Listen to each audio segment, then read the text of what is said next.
இன்றைக்கி வந்து பார்த்திங்கன்னா கீ ரைஸ் வந்து எப்படி செய்யறது பார்க்கலாம். ரொம்ப சிம்பிள். இதுக்கு வந்து பார்த்திங்கன்னா கொஞ்சமாக வந்து ஆயில் போட்டுக்கலாம். ஸோ ரொம்ப கீவே போட்டோம்னா கூட நம்மளுக்கு கொஞ்சம் வெகெட்லாம் இருக்கும். ஸோ கீ வந்து கொஞ்சமாக வந்து ஆட் பண்ணலாம்.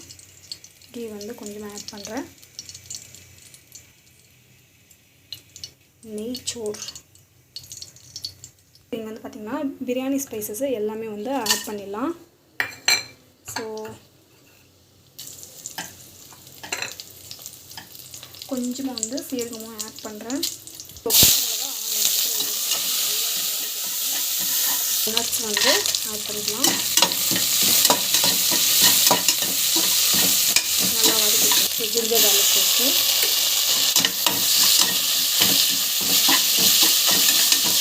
ஒரு டம்ளர் எடுத்துக்கலாம். 2 டம்ளர் தண்ணி ஊற்றுறோம்.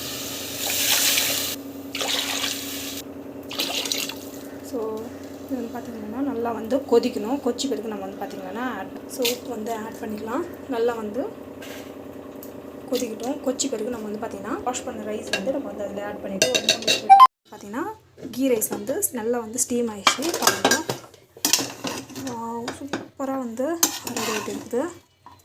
இது காம்போ வந்து பார்த்திங்கன்னா நான்வெஜ்ஜில் வந்து பார்த்திங்கன்னா சிக்கன் மட்டன் குழம்பு நல்லாயிருக்கும். ப்ரான்ஸ் கிரேவி நல்லாயிருக்கும். வெஜ்ஜில் வந்து பார்த்திங்கன்னா பன்னீர் டிக்கா பன்னீர் பட்டர் மசாலா, அப்புறம் வந்து பார்த்திங்கன்னா potato and then green peas gravy அதெல்லாம் சூப்பராக இருக்கும். இன்றைக்கி செஞ்சு potato and then green peas gravy தான் செஞ்சுக்கிறேன். சூப்பராக இருக்கும். அது காம்போவாக டேஸ்ட் வந்து செம்மையாக இருக்கும்.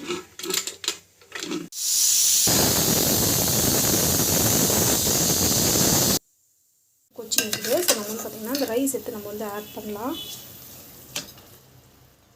இது நல்லா வந்து கொதிக்கட்டும். நம்ம வந்து பார்த்திங்கன்னா இது மூடி வச்சிடலாம். மூடி வச்சுட்டு கொஞ்ச நேரம் வந்து நல்லா வந்து ஆறணும். ஆறினா தான் வந்து சூப்பராக